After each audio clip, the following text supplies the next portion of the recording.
Hello दोस्तों, कैसे हैं आप लोग। उम्मीद करते हैं स्वस्थ होंगे। तो फाइनली 3 मार्च सेकंड शिफ्ट का जीके जीएस में जो क्वेश्चन आया वो सारा क्वेश्चन हम यहाँ पे लेकर के आपके सामने आए हैं। ठीक है, सारा का सारा क्वेश्चन जो है रियल क्वेश्चन होगा। ठीक है, कोई भी क्वेश्चन अपने से नहीं लिए हैं। ठीक है, तो वीडियो में बने रहिए और पूरा का पूरा वीडियो देखिए। ठीक है, जो सेकंड शिफ्ट में एग्जाम दिए हैं वो लोग भी कमेंट करके जरूर बताइएगा कि क्या आपके शिफ्ट में ये क्वेश्चन आया था या नहीं आया था। ओके, आइए स्टार्ट करते हैं। तो अब हम लोग 3 मार्च सेकेंड शिफ्ट का क्वेश्चन देखते हैं। पहला क्वेश्चन है, टिहरी बांध किस राज्य में स्थित है। तो भाई ये उत्तराखंड में स्थित है, भागीरथी नदी पे। और याद रखिएगा कि ज्वारीय बांध जो होते हैं, ज्वारीय बांध में ये सबसे बड़ा बांध है। ओके, नेक्स्ट क्या है, तमिलनाडु में पोंगल पर्व में कानून पोंगल किस दिन मनाया जाता है। कानून पोंगल है ना। तो भाई एक्चुअली में पोंगल 4 दिन चलता है। ठीक है, तो पहला दिन भोगी पोंगल बोलते हैं, दूसरा दिन को सूर्य पोंगल बोलते हैं, तीसरा दिन को मट्टू पोंगल बोलते हैं, एंड द लास्ट दिन जो होता है चौथा दिन उसको कानून पोंगल बोलते हैं। याद रखिएगा। कोसी नदी किसके सहायक नदी है। तो भाई कोसी नदी गंगा की सहायक नदी है, पता होना चाहिए, है ना। और कोसी नदी को बिहार का शोक कहते हैं। ये 2 मार्च में जो एग्जाम हुआ था 2 मार्च को, उसमें शायद सेकंड शिफ्ट में ये क्वेश्चन आया था कि भाई बिहार का शोक किस नदी को कहा जाता है। तो कोसी नदी को कहा जाता है। नामचेक नामपोक कोयला खदान भारत के किस राज्य में स्थित है। तो अरुणाचल प्रदेश में है, याद रखिएगा। ठीक है, भारतीय संविधान के किस संशोधन के तहत एक ही व्यक्ति 2 या 2 से अधिक राज्यों के राज्यपाल नियुक्त किए जा सकते हैं। तो ये जो है 7वां संशोधन 1956 में जो हुआ था उसके अंतर्गत ये संशोधन हुआ था, अमेंडमेंट हुआ था कि भाई एक ही आदमी को चाहे तो 2 या 2 से ज्यादा राज्य का राज्यपाल बनाया जा सकता है।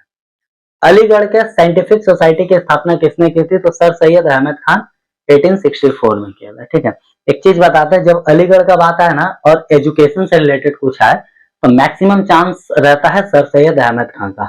ठीक है, याद रखिए इस बात को। राज्य लोक सेवा आयोग के अध्यक्ष और सदस्यों की नियुक्ति कौन करता है। नॉर्मल सा बात है भाई, राज्य का बात हो रहा है तो राज्य का राज्यपाल ही करेगा।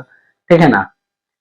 संसद के दोनों सदनों की संयुक्त बैठक की अध्यक्षता कौन करता है। ठीक है, तो आर्टिकल 108 में लिखा गया है कि संसद का जो संयुक्त बैठक होता है उसका अध्यक्षता लोकसभा का स्पीकर करते हैं। याद रखिएगा। ओके, 71वां संविधान संशोधन के जरिए किन भाषाओं को 8वीं अनुसूची में जोड़ा गया है। ठीक है, तो 71 जो संविधान संशोधन हुआ था उसके अंतर्गत कोंकणी, मणिपुरी और नेपाली भाषा को जोड़ा गया था। अच्छा, 93 संविधान संशोधन 2003 में भी 4 भाषा को जोड़ा गया था। ठीक है, क्या है, BDMS, B for Bodo, D for Dogri, M for हो गया मैथिली और S फॉर हो गया संथाली। ठीक है, ये 4 भाषा को जोड़ा गया था।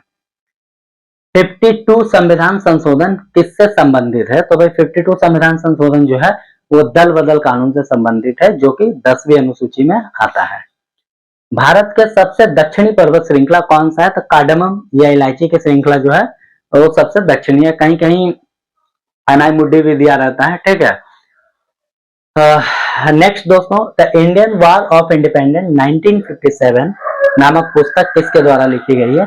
तो ये जो पुस्तक है वो बीडी सावरकर के द्वारा लिखी गई है। ठीक है, सेकंड शिफ्ट वाले जो दिए हैं एग्जाम प्लीज कमेंट करके जरूर बताइएगा सेम क्वेश्चन था या नहीं था। ठीक है, और वीडियो को लाइक भी जरूर कीजिएगा। बहुत मेहनत से वीडियो रिकॉर्ड कर रहे हैं। ठीक है, तकरीबन अभी 2 बजने जा रहा है, अभी हम वीडियो इसको रिकॉर्ड कर रहे हैं। ठीक है, ओके, कोई इशू नहीं है। चलिए अगला क्वेश्चन है, जीएसटी संविधान के किस संशोधन अधिनियम द्वारा पेश किया गया। जीएसटी संविधान के किस संशोधन अधिनियम द्वारा पेश किया। तो भाई ये 101 संविधान संशोधन 2016 में हुआ था। ठीक है, इसके तहत इसको जो है संशोधित किया गया था। ओके, अगला है, हाल ही में प्रधानमंत्री श्री नरेंद्र मोदी ने बिहार में स्वास्थ्य बुनियादी ढांचे को बढ़ावा देने के लिए कहां पर एम्स का आधारशिला रखी। तो याद रखिएगा दोस्तों कि एम्स जो है मतलब बिहार में पटना में था। पहला एम्स सबसे पहले पटना में ही ओपन हुआ, उसके बाद दूसरा जो आधारशिला रखा गया वो दरभंगा में रखा गया। ओके, नेक्स्ट, विद्युत धारा को किस में मापते हैं। तो एम्पियर में मापते हैं। तो बेसिक क्वेश्चन है फिजिक्स का। पूर्ण आंतरिक परावर्तन का उदाहरण क्या है। देखिए, पूर्ण आंतरिक परावर्तन टोटल इंटरनल रिफ्लेक्शन। याद रखिएगा, जो चीज आपको चमकता हुआ दिखे ना वो टोटल इंटरनल रिफ्लेक्शन के कारण ही होता है। जैसे कि हीरे का चमकना। अगर एक कांच टूट जाए, मतलब टूट जाए इन द सेंस कि क्रैक हो जाए, अलग नहीं, उसी में रहे, बस दरकना जिसको हम लोग बोलते हैं ना, वहां पे देखिएगा जिस जगह पे दरार रहता है ना, वहां पे चमकता है वो कांच, वो भी पूर्णांतरिक परावर्तन के कारण होता है। ठीक है, तो इसी में से कोई ऑप्शन था, वो करेक्ट आंसर होगा। ब्रिटेन के महारानी विक्टोरिया ने किस वर्ष में भारत के बागडोर अपने हाथों में ली थी? तो 1858 में ली थी। ठीक है, देखिए ये जो ब्रिटेन की महारानी है, अपने हाथ में बागडोर लेने का रीजन ये था कि 1857 में जो क्रांति हुआ था, उसके बाद 1858 में महारानी विक्टोरिया बोली कि भाई, इसके पहले जो है ईस्ट इंडिया कंपनी के हाथ में बागडोर था। ठीक है, तो 1857 का जो रिवोल्ट हुआ इतना बड़ा, तो उसी को लेकर के महारानी विक्टोरिया बोली कि भाई अब तुम लोगों से नहीं होगा, हम बागडोर संभालते हैं। समझ गया ना? फिर उसके बाद महारानी विक्टोरिया के हाथ में आ गई। ओके, महाभारत में कुल कितने अध्याय हैं? तो 18 अध्याय हैं, जिन्हें हम लोग पर्व भी कहते हैं। ठीक है, भू आंदोलन को किसने शुरू किया था? तो विनोबा भावे किए थे, याद रखिएगा, 1951 में। हाँ, अगला क्वेश्चन है, हाल ही में आरबीआई ने किस बैंकिंग शाखा को बैन कर दिया? तो पेटीएम पेमेंट बैंक जो है उसको बैन कर दिया है। ठीक है, अगला क्वेश्चन क्या है, भारत के सबसे लंबी राष्ट्रीय राजमार्ग कौन सा है? तो NH44 है। ठीक है, NH7 पहले था, लेकिन उसमें और एक शायद कौन सा NH ऐड होकर के 44 हो गया। समझे? नेक्स्ट क्वेश्चन, अनुच्छेद 19 से संबंधित प्रश्न था। ठीक है, अनुच्छेद 19 बोलने का अधिकार जो है, उससे रिलेटेड क्वेश्चन था। संत तुकाराम किस राज्य से हैं? तो भाई ये महाराष्ट्र से हैं। क्लियर है? भारत में मंत्री परिषद की अध्यक्षता कौन करता है? तो मंत्री परिषद की का जो अध्यक्ष होते हैं वो प्रधानमंत्री होते हैं। ठीक है, हेड ऑफ द मिनिस्टर भी बोलते हैं इसको। अच्छा, HDFC बैंक में गीगा ऐप किसके लिए लॉन्च किया गया था? तो भाई ये गिग वर्कर्स के लिए किया गया था। गिग वर्कर्स क्या होते हैं कि जो शॉर्ट टर्म के लिए मतलब काम करते हैं। ठीक है, अब एक बहुत बेस्ट एग्जांपल हम आपको दे रहे हैं कि अभी जैसे होली आ रहा है ना, तो होली में लोग रंग बिक्री करते हैं, तो वो क्या महीना का मतलब सॉरी साल का 12 महीना वो रंग बिक्री करेंगे नहीं ना।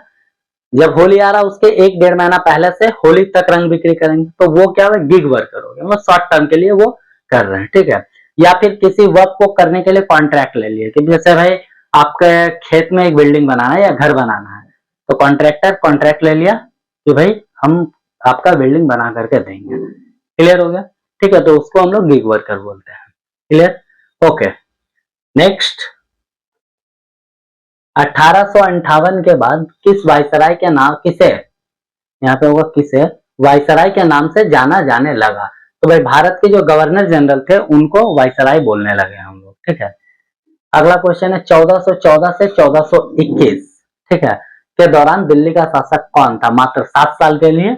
पता होगा, ख्रीज खां थे। ठीक है, ये सैयद वंश के संस्थापक थे। समझ गए? ओके, अफगानिस्तान में सिंधु घाटी सभ्यता के कौन से स्थल थे? तो सोर्टुघई और मुंदिगक, ये 2 जगह थे। ठीक है, फिलहाल अभी जो जानकारी में है। नागर हवेली, नगर नहीं, नागर हवेली किन 2 राज्यों से सीमा साझा करती है? तो भाई ये गुजरात और महाराष्ट्र से जो है सीमा साझा करती है।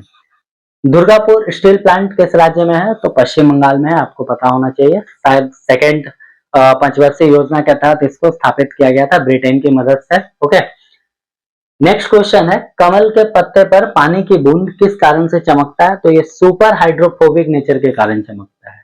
ओके, अगला क्वेश्चन, इसके अलावा कुछ संगठन से संबंधित प्रश्न थे, तो संगठन जैसे कि SCO से थे। ठीक है, उसके बाद UNO से थे, मतलब इससे रिलेटेड 1-2 क्वेश्चन देखने को मिला था। ओके, तो दोस्तों ये जो है सेकंड शिफ्ट का क्वेश्चन GK GS का आपके सामने डिस्कस किया। PDF के लिए आप टेलीग्राम चैनल ज्वाइन कर लीजिएगा, लिंक आपको डिस्क्रिप्शन में मिल जाएगा। और साथ ही साथ जिनका कमिंग एग्जाम है, अपकमिंग एग्जाम, वो लोग भी ज्वाइन कर लीजिए। और वहाँ पे एक चैट ग्रुप भी होगा, हम ये डिस्क्रिप्शन में मेंशन कर देंगे, वो ज्वाइन होकर के जब एग्जाम से आइएगा तो वहाँ पे जरूर शेयर करिएगा कि कौन कौन सा क्वेश्चन किस किस टाइप का क्वेश्चन आया था। ठीक है ना, ताकि उसके बाद जो जिन लोगों का एग्जाम है वो लोग उसको देख करके जाए, उनके लिए सुविधा होगा। ठीक है, मिलते हैं नेक्स्ट वीडियो में, तब तक के लिए जय हिंद।